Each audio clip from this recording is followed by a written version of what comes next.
Muito bem, muito bem. Estamos aqui em mais um 4CF Talks, hoje com nosso querido especialista Nelson Caldas. Falaremos aqui de muitos assuntos de mercado e vamos começar falando de infraestrutura, né? Nelson, muito obrigado pela participação. Fala um pouquinho aí como é que você está vendo aí a questão de uma nova infraestrutura mundial, né? Porque muita gente pode pensar, né, que infraestrutura envolve aí portos, né, rodovias, ferrovias, né? Mas você defende que existe uma nova infraestrutura e uma infraestrutura na nova economia, né? Melhor dizendo. Pode explicar para a gente? Obrigado, cara. Obrigado, Max. Obrigado pelo convite. Né? Obrigado a todos que estejam assistindo. Na verdade, quando a gente fala de infraestrutura, né, isso remete muito a justamente isso que você falou, algo muito voltado para apoio governamental, desenvolvimento de regiões, entendeu? E isso a gente tem meio que, né, quando a gente fala disso, a gente pensa dessa forma. E não está errado, né? É mais ou menos assim que funciona. Muitas vezes a gente tem esses apoios para desenvolvimento de algumas regiões com infraestruturas mais nesse modelo, com apoio atrelado ao governo de cada região, país ou o que for, né? O que a gente tem percebido, cara, é que tem mudado um pouco esse diagrama nos últimos anos, né? Então a gente tem entendido, eu tenho percebido, e o mercado tem percebido isso, né? Que esse estilo de convergência assim, para novas tendências tem acontecido. Tá? A gente fala muito aí de IA, né? Computação, né? E o que a gente tem visto assim, aqui nesses últimos momentos e nas próximas décadas, que tem convergindo para um novo sistema, né? Que seria um exemplo assim, o mundo mudou, tá? E a gente está vendo assim a IA cada vez mais forte, e junto com a IA a gente fala de computação quântica, a gente fala de segurança cibernética, a gente fala de energia, a gente fala de infraestrutura digital. Tá? E o que a gente tem visto é essa mudança um pouco saindo desses diagnósticos de apoio governamental, indo muito mais para apoio de empresas privadas para esse tipo de desenvolvimento. Ou seja, né, você está dizendo que a infraestrutura conhecida, né, até hoje, vamos dizer, dos investidores, né, da população, que tem muito apoio governamental, né, exige muito dinheiro público, né, recursos públicos, ele é uma realidade, vamos dizer, até hoje, né? E que a partir de agora, com a entrada de novas tecnologias, inteligência artificial, isso tem passado, pelo que a gente tem visto, mais pelo âmbito privado, né? As empresas, né, estão investindo muito nesse tipo de tecnologia e numa nova filosofia de investimentos e de infraestrutura, é isso? É mais ou menos isso, Max. É o que acontece, né? Vamos falar um pouquinho de mercado financeiro, que é a nossa especialidade, por exemplo, né? A gente vive um momento pós-pandemia, né, de inflação global aí, alta pelo mundo inteiro, tá? Pelo mundo inteiro. Vamos falar muito também de economias desenvolvidas, porque, né, um exemplo, Estados Unidos, Europa, né? E juros altos por muito tempo, tá? Visto que, né, isso já não é comum nos países desenvolvidos, mas esses juros têm sido altos por muito tempo. E geralmente a parte econômica, né, ela exige muito o que acontece para investir nessas empresas, por exemplo, né, tem empresas que exigem muito capital para investimento, né? E geralmente na economia, e aí assim na simplicidade dela, né, Max falando, né, momentos de juros muito altos, geralmente ele dá uma contraída nos investimentos, né? Não é fácil você investir com juros altos, né? Em algumas empresas que necessitam de muito capital para crescer. E as empresas de tecnologias são empresas que exigem muita necessidade de capital. E a gente está falando muito de inteligência artificial, que realmente foi um boom, né? Uma evolução muito grande, né? Em pouco tempo, a evolução do que começou a inteligência artificial. Claro, não vamos entrar em detalhes que começou a ser discutido isso lá nas décadas passadas. Vamos falar de agora, né? Pós-pandemia, principalmente, né? A evolução que deu da inteligência artificial e a necessidade de investimentos muito alta, tá? Para esse tipo de coisas, né? Em momentos mesmos de juros muito altos no mercado. Então, e se a gente for analisar oportunidades de investimentos, foram as empresas que mais valorizaram. Tá? Agora, não vou entrar na questão se realmente valorizou no potencial que teria que estar barato ou caro, não é essa a ideia. Muita gente Tá? fala, né, que se a gente tá numa bolha, né? É isso que você tá dizendo, né? Eu falo de bolha, entendeu? Eu não consigo acreditar em bolha de IA, tá? Porque IA existe, tá aí, né? Ela, cada dia que passa, ela tem uma novidade, ela melhora. O que a gente vai questionar é depois se esse CAPEX, que é aquele dinheiro que você investe, realmente vai te dar aquele retorno esperado. Isso é outra questão. Muita gente compara, né? Nós estamos aqui, né, no ano de 2026 e muita gente lembra do mercado financeiro que nos anos 2000 houve a chamada a bolha da .com, que eram empresas que não tinham operação, eram empresas ainda pré-operacionais, né? E voltadas para a internet e tudo mais. E aquilo no mercado financeiro teve um entusiasmo muito grande, né? Teve uma empolgação muito grande, mas aquilo foi uma bolha, porque não havia uma sustentação, uma geração de fato de receita, tudo. Então muitos investidores perderam dinheiro na chamada bolha. E hoje, quando se fala de inteligência artificial, investimentos das empresas em tecnologia, lembra-se, né, muito dessa bolha. E então assim, você acha que não existe uma bolha de inteligência artificial? Seria porque de fato existe uma estrutura, as pessoas estão utilizando, é diferente dos anos 2000, as pessoas estão utilizando, existe talvez uma exuberância nos investimentos e que o mercado ainda não enxerga com certeza quando que virá o retorno, mas que ele é uma realidade, né? Que essa realidade ela está presente e deve se desenvolver da inteligência artificial, ela é diferente do que é o que é chamado de bolha. Do meu ponto de vista, eu entendo dessa forma, Max. Eu entendo que não é uma bolha, entendeu? Porque a inteligência artificial está aí, os investimentos estão acontecendo e o resultado está aparecendo. Tá? O que a gente tem que entender seria uma avaliação de valor, valuation de empresa. Será que a ação valorizou demais? Será que corresponde o resultado da valorização da ação, vamos supor, no mercado de renda variável, corresponde a esse investimento? Vai gerar o retorno esperado? Né? Isso a gente poderia questionar. E isso já é uma coisa mais. Isso que você acabou de explicar é o que acontece em qualquer setor, na verdade. Né? Então é isso. A questão da inteligência artificial, muitos cientistas até falam que não é inteligência nem artificial, né? Mas da forma como ela está atualmente sendo aplicada é uma novidade no mercado financeiro, na vida das pessoas, né? Esse estudo, né? Essa questão de matrizes de dados, enfim, tudo mais, já existe desde a década de 60. Né? Mas está sendo aplicado agora e está trazendo resultados, né? Está trazendo aplicações bem mais práticas, né? Na vida da população. Max, e o que acontece, tá? Você via, vamos falar um pouco assim, então, que a gente pegou nesses momentos assim, ó, as empresas que mais valorizaram, quem ganhou dinheiro investindo provavelmente aí em renda variável, no exterior principalmente, foi quem investiu em tecnologia, tá? E aí a gente pode falar de N ativos, ou quem comprou ação direta, ou quem comprou os ETFs, que a gente vai conversar um pouquinho mais, né? O que é o ETF, por que a gente gosta muito de ETF. Mas vamos pensar assim, eram empresas de tecnologia. E vamos falar de uma delas, uma das grandes, tá? Que a gente sempre diz assim, ó, você deve ter ouvido falar, o pessoal deve ouvir muito falar das Magníficas 7, Mag 7, Magníficas 7, né? Que é o que a gente chama, né, no mercado ali. E tem até um terminho que a gente chama AAAMMNT, né? Que são as empresas, né? Que é a Amazon, Alphabet, que é do Google, né?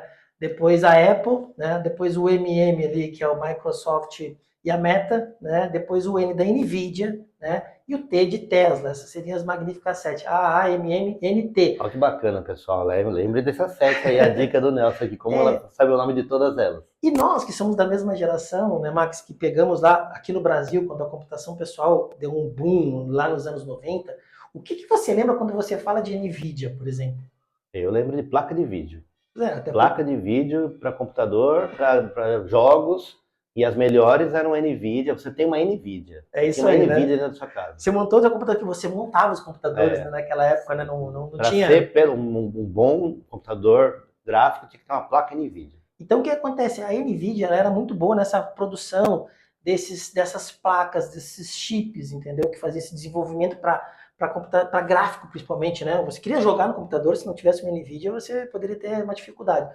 E o que aconteceu, cara? A gente fala de tecnologia, era uma empresa voltada para fazer justamente isso, chips, semicondutores, né? Placas de vídeos. E o que aconteceu? Ela realmente desenvolveu, e a gente está vendo, a gente está falando de inteligência artificial, se você pegar gráficos aí dos grandes bancos de análise financeiras, cara, os caras investem bilhões, tá? E através disso, cara, existe um boom no mercado de desenvolvimento, por isso que eu falo que é infraestrutura, né, porque você precisa de semicondutores para construir os chips, para fazer toda a inteligência artificial, e aí você vai construindo outros sistemas, porque quando você fala de IA, vamos falar de IA, porque é o que mais se fala, né, pessoal? Ela exige mais chip, mais semicondutor, mais energia, mais resfriamento, e isso tudo é infraestrutura. Tá? E a NVIDIA, que é uma das principais fornecedoras desses tipos de, principalmente, chips e semicondutores, né? Ela hoje é investidora em outras empresas, startups ou empresas que ainda estão na fase né, de construção, né? Aquelas que são investidas através de um private equity, depois a gente fala mais, pessoal, desculpa os termos técnicos, né? Que não tem acesso ao investidor comum, por exemplo, só institucional, a NVIDIA muitas vezes está investindo nesse tipo de empresa. Para quê? Para desenvolver esses novos mecanismos dessa nova infraestrutura. O que eu quero dizer? Que uma empresa que a gente pensa que há tempos atrás era pura de tecnologia, vendendo apenas tecnologia, ela está se transformando também em uma empresa de infraestrutura ou de Então a investimento. NVIDIA investe na infraestrutura que ela mesma se favorece.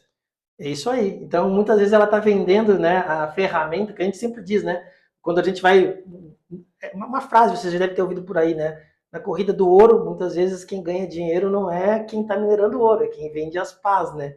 E a NVIDIA ela está investindo pesado, muitas vezes em empresas que estão se destacando nesse novo ramo, seja de inteligência artificial, seja de muita robotização, tá? E outros sistemas aí também, ela investe nessas empresas, entendeu? Mas no fundo ela também vende algumas ferramentas para essas empresas se desenvolverem. Mas que não é fato que existe uma nova estrutura, infraestrutura existe, e essas empresas estão financiando esse novo modelo que eu digo de economia. E, Nelson, muita gente utiliza, por exemplo, o ChatGPT. Aí você, na sua casa, você usa a inteligência artificial. Mas pouca gente imagina o que tem por detrás do sistema, da plataforma, que a gente chama atrás das cortinas, né? O que a inteligência artificial exige, né, de infraestrutura atualmente e como isso pode influenciar o mercado? Cara, Max, assim, ó, por exemplo, para você chegar na inteligência artificial, né, o desenvolvimento, ela exige muito outros sistemas para ela poder funcionar. Então você tem que ter data centers, tá? Para acompanhar esse desenvolvimento. Né? Você tem as empresas que se especializam em armazenagem, né, nuvens, cloud, essas outras coisas mais. Tá? E aí a gente fala de novo, né? Isso exige muito. Hoje a grande questão do desenvolvimento da inteligência artificial, né, sem questionar qual vai ser o resultado. Por que ela está sendo feita? É para diminuir custo, aumentar a produtividade? Sei, entendeu? Não sei. Fazer raciocínios que a gente não conseguia fazer de forma rápida e necessária. A gente não sabe. Ela tá, cada dia aparece uma inteligência nova e a mesma inteligência, se você pegar o ChatGPT do começo ali, né, pós-pandemia, que a gente começou a usar, pós-pandemia, desculpa, aqui pelo menos nós no Brasil, aqui começou todo mundo ali, 2021, 2020, né, que começamos a usar. Olha a evolução do próprio ChatGPT e as outras ferramentas, como o Claude da Anthropic e outras, não vamos entrar aí, vamos estar falando das principais que são mais.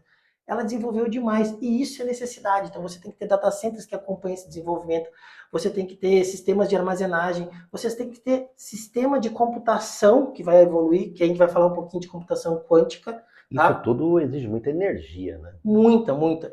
E aí o que acontece? A energia realmente eu acho que é o custo maior. E se você acompanhar e olhar notícias ali, já tem até a China, por exemplo, né, usando alguns data centers no oceano. Tá? Eles estão colocando. Porque você tem que fazer uma maneira que o custo dessa energia seja barata. E outra coisa, hoje a gente tem uma preocupação muito grande com a energia sustentável. Né? Então tem que ter uma energia alternativa, né, que não seja tão cara, porque, pessoal, toda evolução, seja ela tecnológica, ou seja ela de desenvolvimento, coloque sempre um racional. Ela tem que ser economicamente viável, tá? Por mais que ela tenha outros benefícios, mas no nosso mundo, tá? Se ela não for economicamente viável, ela acaba virando obsoleta ou esquecida. Então, E energia realmente, eu acho que aí é o grande tendão de Aquiles aí que economicamente viável, né? Então é a frase, né, a expressão que representa o que precisa, né, para que uma tecnologia seja desenvolvida e que ela faça parte da população, né? Então, por exemplo, no que diz respeito à energia, sempre é preciso que o processo de extração da energia, né, de geração da energia, o processo custe menos energia do que o que ela gera, né? Então, assim, de novo, você tem que... O processo para gerar energia tem um custo de energia, seja ela hidrelétrica, nuclear, carvão, tudo mais. No final das contas, você precisa gerar mais energia do que o que você custou para aquilo. É muito difícil, isso que seria o economicamente viável. É muito difícil. Tem algumas energias, por exemplo, termoelétrica, tudo, que acabam dando muita despesa, mas elas são necessárias, então acaba dando prejuízo, sabe? O que se busca muito, então, é uma energia, primeiro, limpa, né? Porque a gente deu algum exemplo de algumas que não são limpas. Mas as que são limpas, que são sustentáveis, como o Nelson falou, e que sejam mais baratas, né? Para se tornar economicamente viável. E muito se fala hoje em dia, né, da evolução, da tentativa, né, da indústria trabalhar a chamada fusão nuclear, né? A fusão nuclear é um processo que, só para o pessoal ter ideia, é o que acontece no Sol, tá? O Sol, uma estrela, gera energia a partir da fusão nuclear, uma energia colossal. Na Terra, o processo para criar a fusão nuclear, ele é muito pequeno e ele é muito mais custoso, né? Só está em laboratórios, em lugares específicos, do que o que gera energia. Entretanto, a evolução da ciência está caminhando para encontrar uma maneira de estabilizar esse processo de fusão nuclear, né? Para que se possa gerar mais energia do que se usa para aquilo. Isso não existe ainda. Quando a indústria, todo mundo, né, chegar nesse ponto de conseguir estabilizar um processo de fusão nuclear, é realmente um ideal energético limpo para se dar mais um salto aí. Não se sabe quando isso vai acontecer, se vai acontecer, mas estão buscando muitos, por exemplo, alguns minerais que são capazes de estabilizar o processo de fusão nuclear de maneira, como nós falou, economicamente viável. Então isso está em busca disso. Existem empresas que estão atrás disso, existe até uma exploração. O que hoje estamos vendo aí no sentido de exploração lunar, né, do homem voltar à Lua, né, tudo mais, envolve, né, vários aspectos científicos. Alguns deles, você montar de repente uma base na Lua que consiga usar a questão gravitacional para fazer lançamento de sondas para Marte, eventualmente no futuro alguém, né, ir para Marte, tudo mais, e também, né, a questão de que na Lua existe um minério chamado hélio-3, né, que só é possível na superfície da Lua, porque ele depende de radiação. E esse minério, por acaso, ele é capaz, né, de estabilizar o processo de fusão nuclear. Então, a gente está falando tudo isso porque existem processos novos, né, como o Nelson está explicando, novidades aí para o futuro, que entram numa nova economia, e empresas que estão explorando, estão estudando, estão desenvolvendo, estão pesquisando essas alternativas para tudo isso que a gente está dizendo. E, Nelson, como que, né, eventualmente, o investidor pode procurar justamente investir nessa cadeia de valor, nessas novas ideias, filosofias de investimento, né, de geração de energia e tudo mais? Como que alguém pode investir nisso, né, com relativa segurança, porque investir sempre tem risco, né? Sempre tem risco.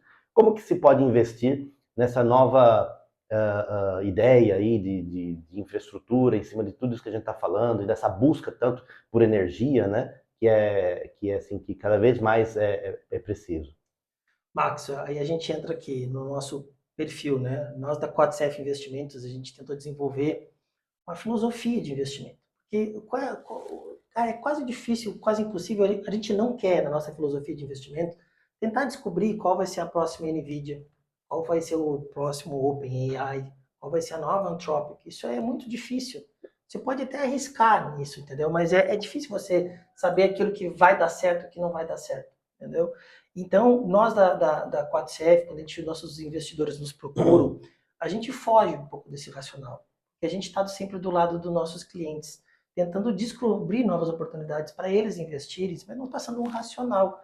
Então, é difícil você apostar. E aí eu digo para vocês, porque é o seguinte, há um ano atrás, tá?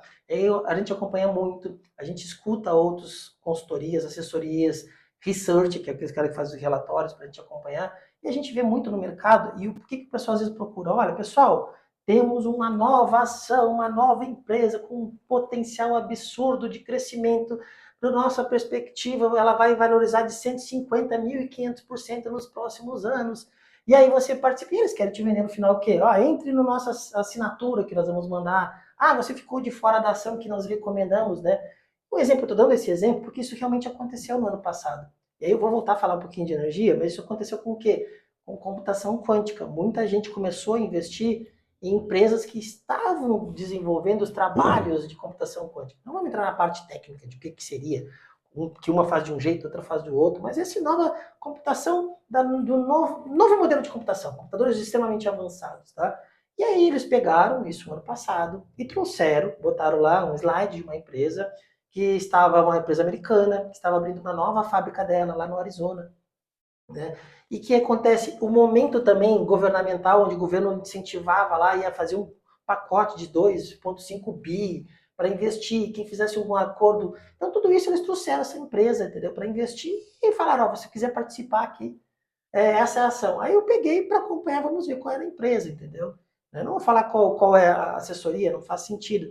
Mas era uma empresa que realmente está em desenvolvimento, é a Quantum Inc., né? Senão, Quantum Computing Inc., né? Que realmente era uma empresa, e na época, só para você entender, tá? A ação, quando eles recomendavam, estava na casa de $15. Tá? Isso faz mais bem há um ano atrás, pessoal, né, Max? Bem há um ano atrás. $15. O que aconteceu? No curto prazo, ela até outubro mais ou menos, né? Ela chegou a valorizar de 15, quase 25. Ela foi. Tá? Pô, 70 e poucos por cento. Aí eu te pergunto, se você tivesse sentado, você venderia com 75%, Max? Com perspectiva de subir muito mais, A empresa, eles falaram que era de 150 a mil e poucos por cento de crescimento. seguindo a recomendação dos especialistas de mercado, pelo menos o que se propõe, eu não venderia. Não, perfeito, né? Então, muito provavelmente, se você entrou nessa recomendação, você. Até porque nós aqui no Brasil, né, pessoal, a gente confunde um pouco o longo prazo, né? O longo prazo lá fora, realmente, tu tem que dar tempo de uma empresa dessas ter uma maturidade para ela desenvolver aquilo que ela acredita, né? E que os investidores também acreditam quando aportam ou compram uma ação dessa empresa, né? O que eu quero dizer, nós temos a sensação de que o curto prazo tem que ter um resultado. Realmente, ela foi a 25, e de lá para cá, um ano depois, ela caiu hoje, ela vale 8. 8. Cara, se ela vai valorizar os 150 dos 15, se ela vai valorizar 1.000, ninguém sabe, entendeu? É verdade, né? Se você fala as perspectivas, né? As projeções em cima dos resultados das empresas e a percepção de valor que as empresas têm para o investidor, elas são muito incertas, né? São muito assim, indeterminadas, né? Você pode fazer todo um estudo de receita, de quanto a empresa está ganhando, tudo isso é verdade, tá? Quando você faz um relatório, um analista de investimentos, né? Certificado, por exemplo, ele faz um relatório, ele realmente tem balanços nas mãos, ele faz todo o estudo. Isso é uma coisa, e isso tem uma importância no mercado, né? Tem um valor no mercado, um valor de estudo intelectual muito importante. Agora, quando a ação da empresa está em negociação, muita coisa acontece, passa por muito, até pelos vieses comportamentais. O investidor, quando está aplicando ali, ele não necessariamente ele conhece a empresa, né? Então, por isso que dá muita euforia, dá muito rally, que a gente chama, que é as ações disparando, dá muito pânico também, muitas vezes dá pânico em empresa que é boa, né? Então a empresa cai, a ação da empresa cai, né?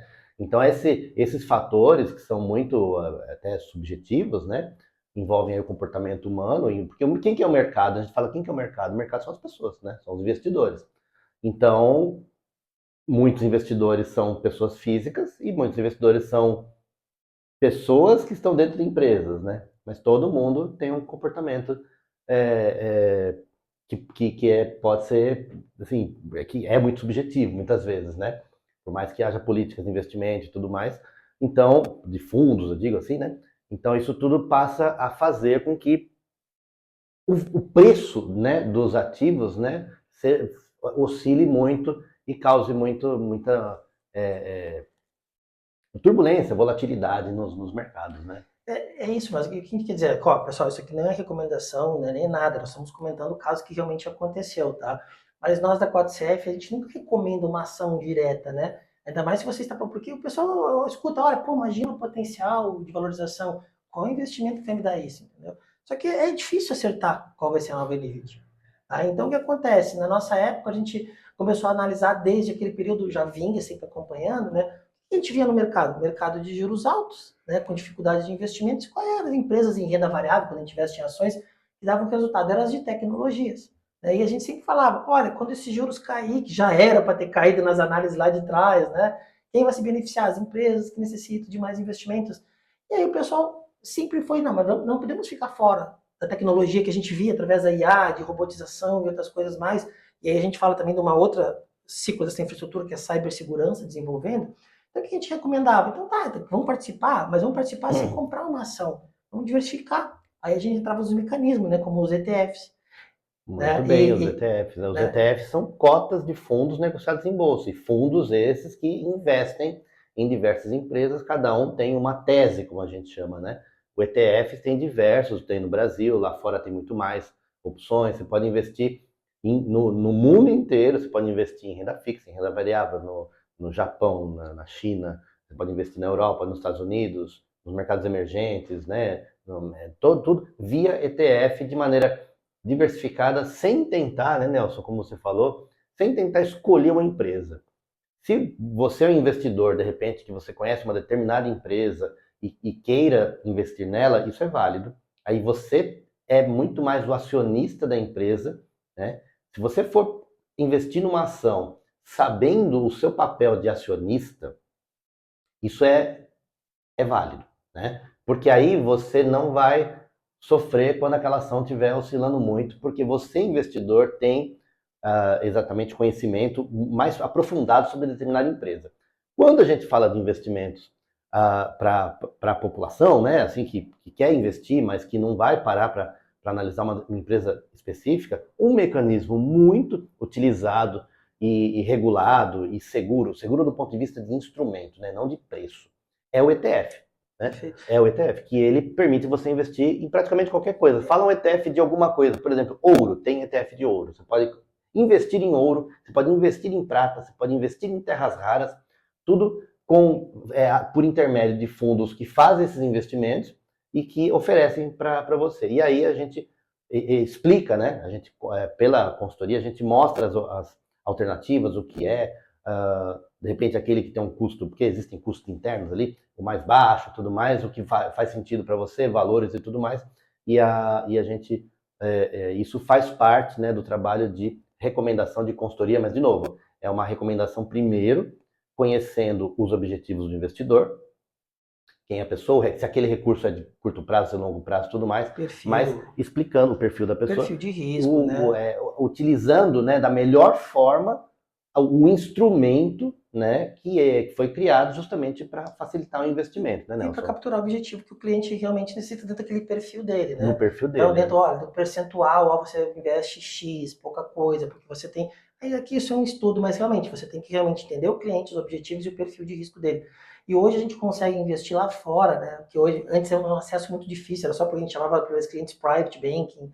Hoje qualquer pessoa consegue investir, inclusive em dólar, porque muito o ETF no mercado americano, ele é um produto assim, entendeu? De prateleira, entendeu? Muito comum. Entendeu? Então, as pessoas têm, né? Bem lembrado. Isso o brasileiro, na verdade, assim, qualquer investidor, né, tem a tendência de investir no próprio país, correto? Então, o investidor brasileiro, por muitos anos aqui, investiu, na verdade, colocou dinheiro na poupança lá na década de 80 e tudo mais, tem todo o contexto histórico para isso. Não tinha muito renda variável na carteira dos investidores, né? Passados os anos aí, né, muita gente entrou na Bolsa de Valores, né, na B3 hoje, e começou a investir em bolsa. Se você pegar o histórico da Bolsa Brasileira, ele é um histórico bastante turbulento, né? Tanto que a gente tem aqui um estudo dos últimos 12 anos, por exemplo, que mostra qual classe de ativo, né? O que são as classes de ativo? É o CDI, é a inflação, é pré-fixado, é a Bolsa Brasileira, é a Bolsa Norte-Americana. É uma tabela que a gente olha que justamente quem menos rendeu, né, infelizmente, foi a Bolsa Brasileira. Diversas crises que a gente passou, né, questões políticas também, a gente passou muita coisa nos últimos 12 anos, né, que fez com que, por exemplo, a Bolsa Brasileira ela não fizesse parte, né, do cotidiano do investidor, como faz parte em outros países, né? Então, primeiro porque todo investidor tem a tendência de investir no próprio país. Depois, procurar uma renda variável. O brasileiro que vai procurar renda variável no Brasil tem sempre um histórico de prejuízo, né? Praticamente todo mundo que a gente for conversar está meio que machucado na Bolsa de Valores, né? Você pega os últimos tempos aqui, até que foi, a gente está em julho de 2026, teve até uma alta da Bolsa.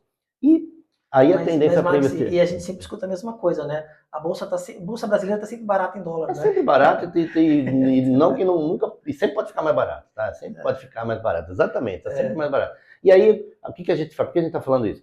Porque faz parte de uma estratégia de balanceamento de carteira investir em outros países, tá? De maneira segura. E isso, como o Nelson falou, está cada vez mais fácil, né? Hoje em dia é muito fácil uma pessoa física fazer uma carteira no exterior com segurança, de novo, segurança dos instrumentos, instituições seguras. Não estou falando que não vai cair a carteira, isso pode acontecer. Mas assim, tem acesso a muitos investimentos no exterior. E aí, cada vez mais, o investidor vai se tornando um investidor global, né? Porque aquele investidor que é global mesmo, né? Ele investe, assim, 5% no Brasil, né? Mas claro, a gente está no Brasil, tem questão da moeda, tem que investir aqui, não tem jeito. Juros altos, né? Juros altíssimos, né? Bem lembrado, né, Nelson? Porque os juros que nós falamos no começo, os juros no Brasil são dos mais altos do mundo. Isso não é uma realidade lá fora. Atualmente, eles estão com um pouquinho mais de inflação e já muda todo o contexto econômico deles, com um pouquinho mais de inflação. A gente está acostumado, mas eles não. E isso muda bastante o preço dos ativos lá fora. Então, de novo, o investidor aqui no Brasil está cada vez mais aprendendo a investir, né, lá fora, faz sentido, né, e busca, né, e aí ele acaba sendo mais presente na vida dele essa questão da variação cambial, né, da variação dos ativos que ele compra lá fora. Isso tudo não é complicado, né, e precisa ter numa carteira para quê? Ao longo dos anos, né, no longo prazo, a tendência é que uma carteira diversificada, bem diversificada, atenda, né, os objetivos do investidor, né, e que possa muito perpetuar, né, o patrimônio, né, com segurança aí, tanto para a aposentadoria do investidor, quanto para o legado aí da família, para as próximas gerações. Né?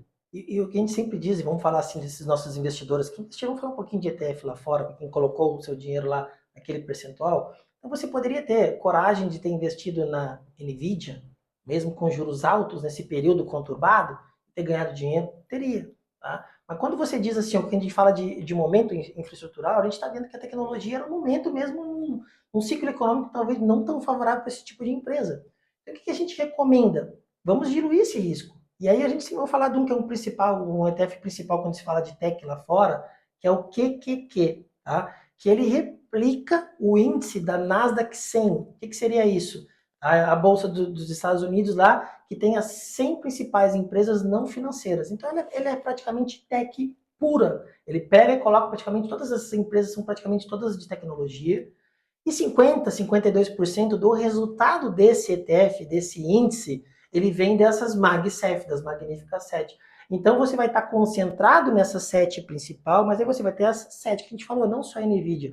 E outras empresas, imagina assim, um leque de outras 93 empresas que dilui isso e você apostando que, cara, é um momento que eu não posso ficar de fora de tecnologia. Bacana. E aí você pega esse índice e analisa no último ano, ele deu mais ou menos um crescimento de 25% em dólar, tá? E você pega e estica isso para 5 anos, ele está na casa de 95%. Então você participou, porque pensa assim, aqui no Brasil, como a gente falou, taxa de juros alta. Hoje no Brasil, nós estamos aqui em julho de 2026, a taxa de juros está em 14,25%. Lá nos Estados Unidos, eles trabalham numa faixa, né, de 13,5% e 3,75%. Mas assim, ó, quando você compra um ativo com risco baixo, como vamos supor, um papel do governo americano, que te paga um cupom, entendeu? Lá, Se você pegar uma taxa de juros de 4, 5% ao ano, é um excelente resultado em dólar. Você imagina investir em renda variável e te entregar 25%. Claro que poderia ter caído os mesmos 25%. É bem lembrado, né, Nelson? É isso Entendeu? mesmo. Né? Poderia É ter que dado, em vez de 25... 100 positivo, 100 negativo nos últimos 5 E anos. veja que diferença, né? Você pega uma ação brasileira que subiu 25%, por exemplo, a percepção é de que não subiu tanto assim. Porque aqui a taxa livre de risco, né, que a gente chama, é o 14,25 atualmente, né? Então, assim, você não faz, você não corre tanto risco para investir e ganhar 14,25. Aí você corre risco para ganhar 25, claro, 10% a mais. Mas olha a diferença, se você ganha em dólar, você está ganhando muito mais. É aí que realmente a renda variável faz sentido. De novo, pessoal, é só um exemplo. Isso, Pode cair isso os aí. 50%, poderia ter Muito caído, mais, né? Entendeu? né? Muito mais. Então, é só para mostrar que um ETF, esse que você deu exemplo, ele tem uma diversificação dentro do objetivo dele, da tese dele, e que pode fazer parte, né, de uma carteira, mas a depender de cada investidor. Né? Porque lá fora, vamos pensar assim, juros na casa aí de 13,5, 13,75, o cara que conseguiu um cupom de 4 é um bom negócio de uma empresa de risco baixo. Não queremos entrar em análise de rate, essas coisas todas, né? Mas uma empresa que a gente chama de investment grade, né? Que são aquelas que têm, como os Estados Unidos, né? O título público americano. Maravilha, Nelson. Então, quer Mas é dizer, isso. Mas aí quando a gente volta, desculpa a gente perder um pouco, porque é legal porque a oportunidade, o que a gente quis dizer? Tecnologia está no momento, vamos ter que investir. Então procuramos um tipo de mecanismo de investimento que acompanhe isso que a gente acredita que vinha em crescimento, diversificando. E quando a gente vê hoje, que aí a gente desenvolveu um ecossistema da nova economia no nosso ponto de vista, né, a energia é a mesma coisa. Então a gente tem outros ETFs que a gente pode investir que você vai acreditar, apostar. Há um tempo atrás a gente falava só de urânio. Aí você colocava empresas que trabalham com esse tipo de tratamento do urânio. Hoje existe outras que é a nova, tipo assim, a nova energia nuclear. E aí quando você coloca, pessoal, você vai ter empresas, vamos dar um exemplo assim, ó, para você desenvolver essas novas ferramentas de tratamento de energia, vai ter quem está trabalhando e tentando desenvolver essa nova tecnologia, mas você vai ter as empresas que vendem peças, você vai ter que continuar vendendo talvez transformador, você vai ter que ter peças como a GE é um exemplo disso. Uma empresa tem a Geno, se não me engano lá, ela é fornecedora de peças, então você vai ter um mecanismo, toda uma infraestrutura por trás, porque que nem ali, né? Quando o cara faz um carro pronto, você precisa de quem faz a maçaneta, o parafuso, o pneu, né? E por trás desse tipo de novas tecnologias de energia que é necessário, né? A gente vê uma oportunidade nessa de estrutura para esses potenciais que a gente acredita. Então a gente entende que um novo ecossistema, você não vai conseguir ficar fora de tech com IA, com robotização, com semicondutores, computação quântica, novo tipo de energia. E aí você procura essas alternativas. E tem. Os grandes gestoras, né, do mundo estão sempre procurando esses mecanismos e eles lançam esses ETFs. Olha, agora você aqui está investindo nessas empresas que estão tentando desenvolver. E você mitiga esse risco. E os nossos clientes, a gente acredita muito nisso. Cara, qual é o novo tipo de investimento? Vamos acompanhar a origem do dinheiro? Como é que vai vindo o dinheiro? Vem das grandes empresas, grandes instituições, passa pelas grandes gestoras. E se você pegar a maioria dessas empresas que estão desenvolvendo ou já consolidadas ou estão em crescimento, os investidores são sempre os mesmos. Tá? É as grandes gestoras, aí a gente pode falar Vanguard, BlackRock, State Street, um monte delas, entendeu? Investindo lá dentro através dos seus fundos institucionais, às vezes essas grandes empresas como Nvidia, Meta, Google, né? Então, cara, a gente tem que acompanhar essa origem do dinheiro e vendo o que está acontecendo. E a gente enxerga que esse é um novo modelo para a gente acompanhar e tentar desenvolver que no médio e longo prazo isso é um caminho sem volta na nossa visão. E a gente tem que tentar apostar nessas para onde o dinheiro está indo e nessas infraestruturas que a gente acredita. Se vamos acertar ou errar, não se sabe, mas a gente tem que ter aquilo para tentar incentivar os nossos investidores que estão procurando investimentos diferentes para quem sabe rentabilizar a carteira dele no longo prazo e dentro do perfil que isso tem. Renda variável, gente, é muito volátil. Né? Se você olhar todo dia, se você é uma pessoa que acompanha todo dia, a gente vai dizer não investe, não invista nisso, né? Que se faz mal. Mas se você acredita no potencial de desenvolvimento dessa nova economia, entendeu? A gente procura esse tipo de mecanismo, né? Para quê? Para tentar acompanhar essa origem do dinheiro, o destino do dinheiro, vamos pensar assim, né? E do que está realmente acontecendo e do que a gente acredita. Então a gente tem essa filosofia, né? Vamos procurar essa nova infraestrutura, né? E você vê, né? A gente já está aqui encerrando o nosso super bate-papo aqui, né, Nelson? Que você falou de tanta coisa importante. inteligência artificial, energia, computação, segurança, computação quântica, né? E você vê que em nenhum momento a gente falou, por exemplo, de criptomoedas, né? Criptomoedas, a nova blockchain, né? Tudo uma coisa que também veio para... Ele já está incorporado aí no mercado financeiro, tudo, né? E, ou seja, a gente que foi vamos dizer assim, né? Teve um impacto nos últimos 10 anos, a questão das criptomoedas, e que hoje estão absolutamente incorporadas aí no mercado, né? Quer dizer, a gente já passou, né, dessa revolução, vamos dizer, e já está em outra, né? Já está em outra e vislumbrando as próximas. E só para finalizar aqui nosso bate-papo, Nelson, você tem algo especial a dizer, por exemplo, sobre a computação quântica? Você acha que ela pode dar um salto aí no mercado como um todo? Tudo isso que a gente falou já é bastante relevante, mas a computação quântica que hoje, comercialmente, né, economicamente, ainda não está presente, não é viável, você acha que ali na frente, em alguns anos, ela pode dar mais um salto em tudo isso que a gente está falando?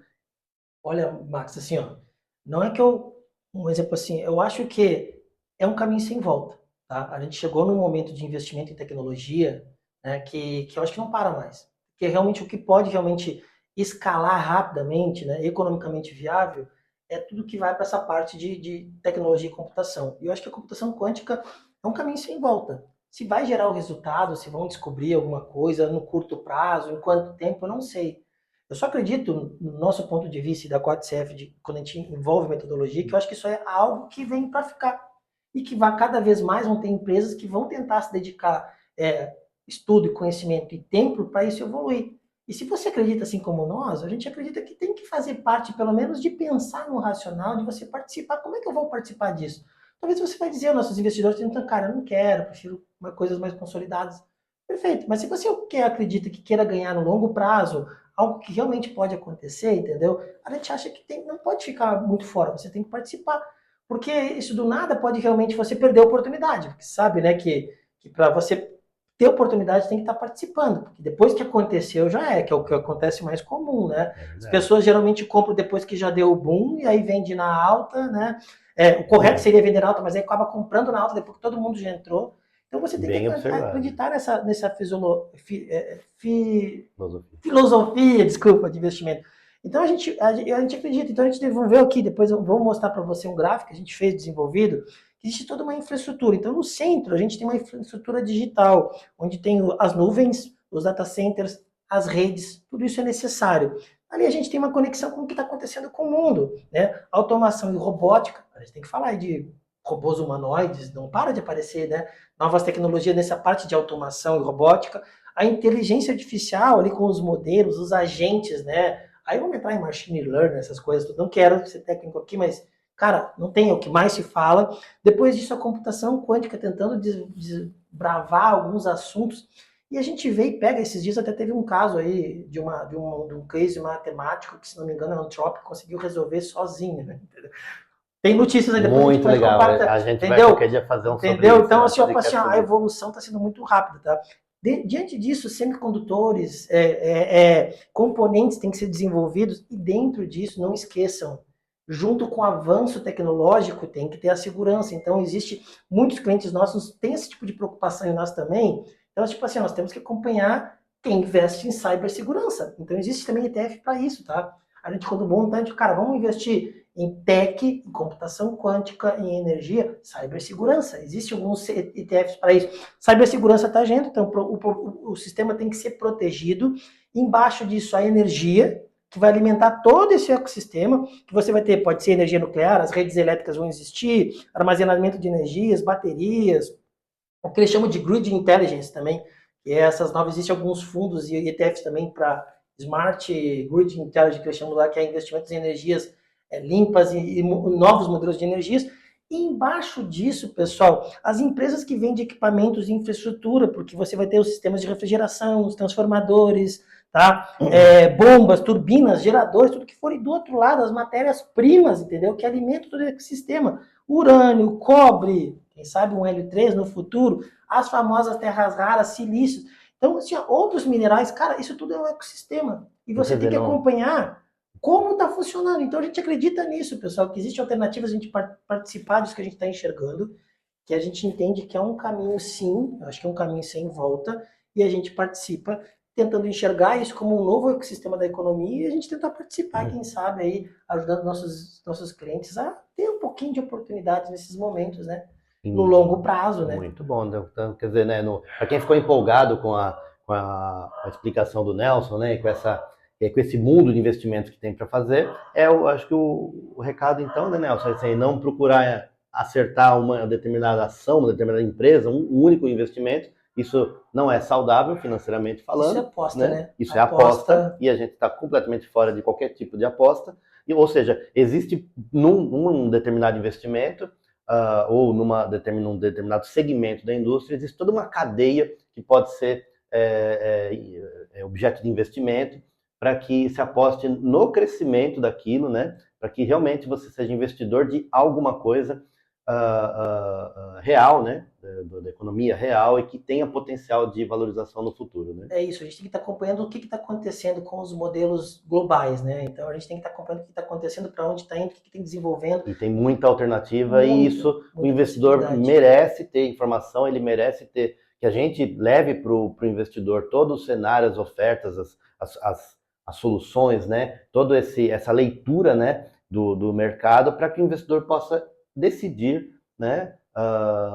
Onde aplicar o seu dinheiro sem sem essa questão aleatória, sem a questão muito de alguma linha que seja infundada, né? Perfeito, Max. Isso, Nelson. Errar e acertar faz parte. Isso vai acontecer. Tá? O que você tem é que, se errar acreditando naquilo que você realmente desenvolveu, atrás de uma linha de raciocínio, de toda uma filosofia que está sendo desenvolvida. Que e poder acertar a direção, né? No meio do caminho perfeito. Pode acertar Ninguém faz nada tentando errar, desculpa. Quando se cria alguma estrutura e algum pensamento, se faz para acertar. Até o cara que indica alguma coisa direta, né? A gente não, porque a gente acredita em algo que a gente tem que mitigar risco, a gente tem o dinheiro do nosso cliente e os objetivos dele têm que ser obedecidos, né? Mas a gente faz dentro de uma estrutura que mitigue isso de uma maneira, né, que se acontecer algo que a gente erre, o cara não tenha um problema, né? Um risco calculado, né? Isso aí, então é isso. Muito bem, Nelson. Obrigado, Nelson, obrigado. Valeu, Max. Obrigado, valeu.